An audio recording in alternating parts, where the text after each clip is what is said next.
Hi guys, welcome back. I'm Steve. This is Fantastic Enclosures, and we build stuff here. If you want ideas about building any of this stuff and making a nice display and display your wonderful eight-legged friends, please check out my other videos. There's some awesome builds that I've done. Full tutorials on all of them. So today, we are going to be doing the Terminator build.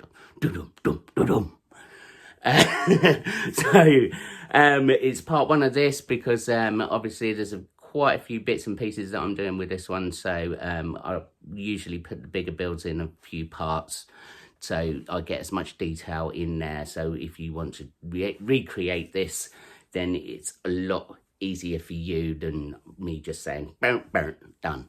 As usual, if you're new to the channel, please thumbs it up, so hit that notification bell, subscribe, and without further ado, let's get on with the first part.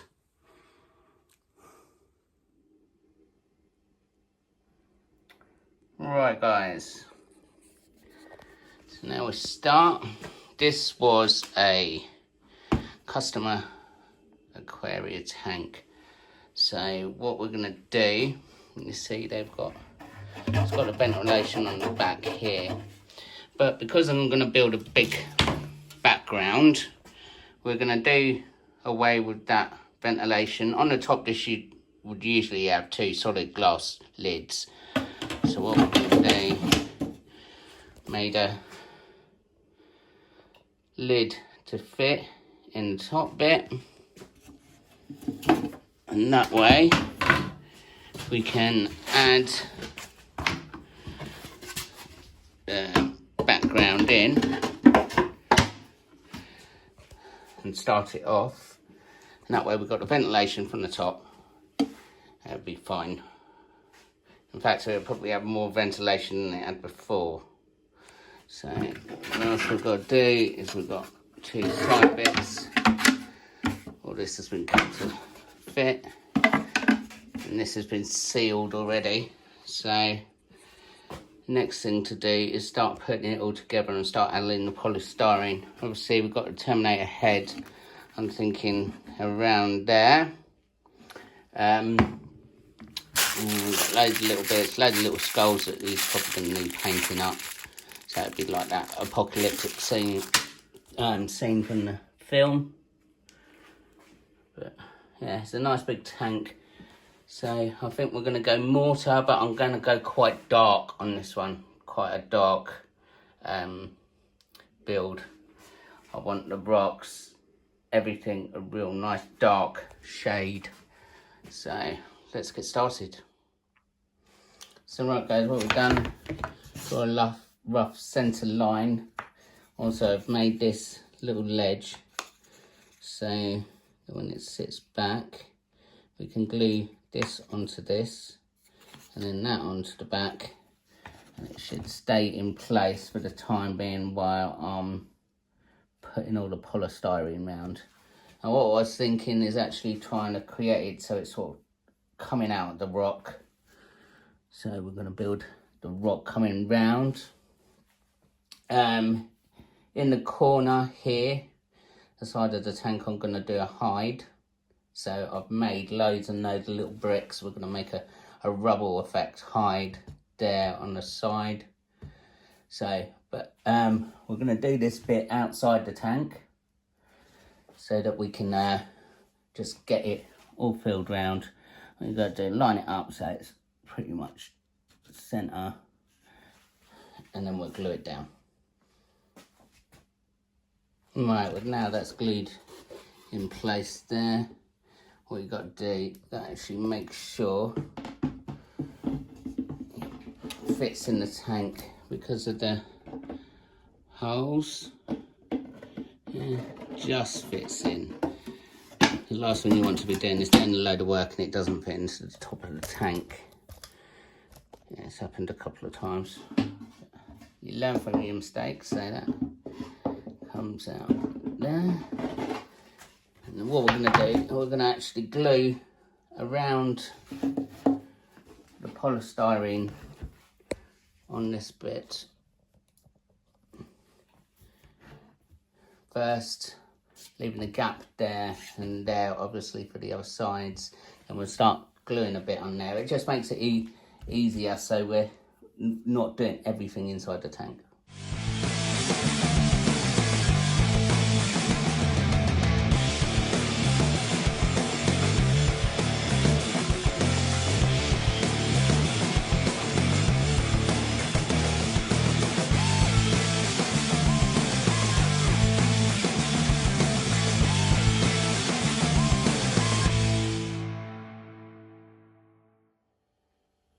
As you can see, we're just building it up.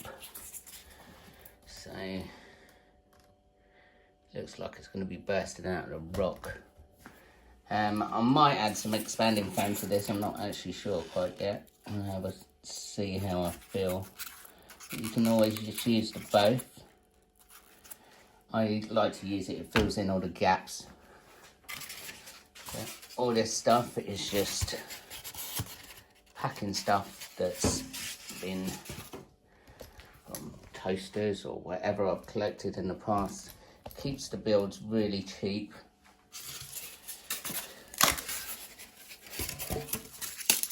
So all this stuff I got for nothing. If you actually go and buy the sheets, it can work out quite expensive. But we're doing it on the Terminator head itself, I think I got for £2 off eBay. Quite a deal, second hand. There's another Terminator figure to add as well. But it's just hot melt glue and stick it into place. It's just to hold it there, basically, until you start putting mortar and everything else on. Keeps it in one place. You can just start building it up. The easiest thing I tend to find is the more you add, the better, actually. Because then you can always melt it away, which we're going to do after we've done with the soldering iron. We'll melt it all away and then create our rocky shapes by carving it out. I think polystyrene is actually my favourite material. It's certainly a lot less messy than expanding foam if you're melting it. Creates less mess, which is always a good thing. I'm just going to start building it all up. Sometimes with this hot melt, because the polystyrene sort of insulates it, it takes a little while to go off. So you need to just hold it into place for a sec and then keep going. Right, it's starting to take shape now.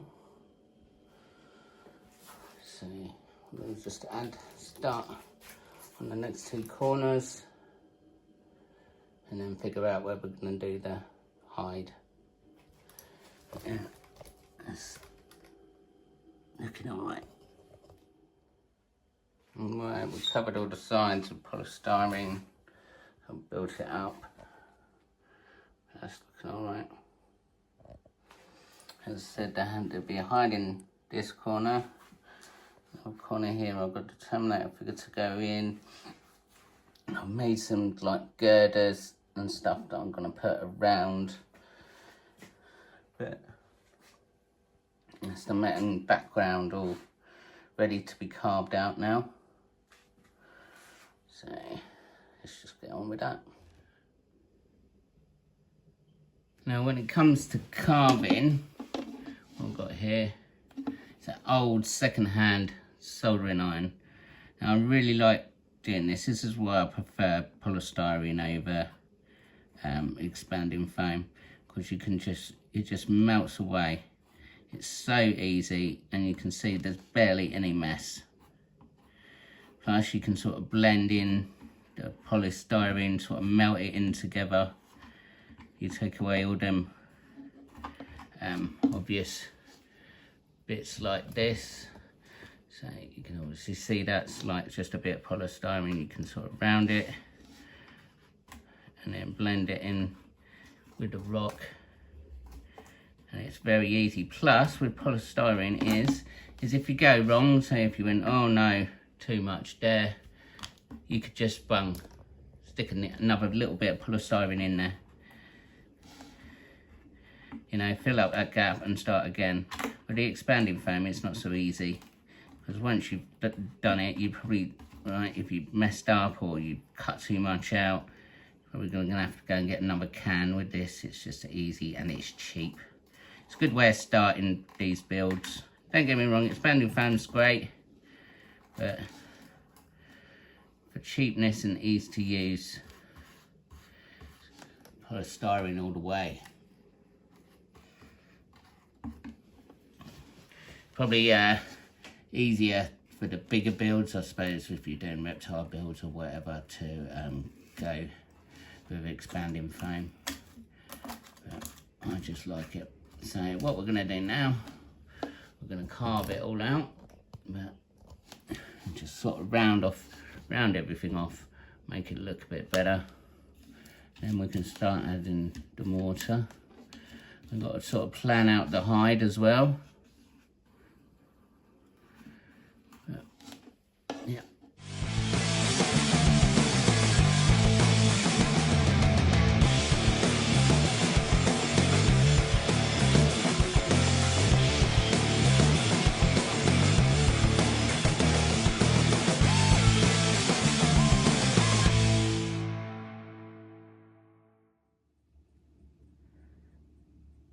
Right, so we've put a first coat of mortar on, but as you can see, there's still bits of polystyrene here and there, so we're going to address that by the second coat, cover up any cracks, holes, etc. All I've got is just a ready mix mortar, bought from a local DIY shop. Kind of liking this material, it's quite versatile, plus it gives it a nice rocky sort of look. So basically what you do, you just smear it on. You can see it's quite easy to use. Use it like a knife or a blade, but as long as you get to all the places that you missed. It's also a good way to start smoothing out areas that are a bit spiky before we go into the seal.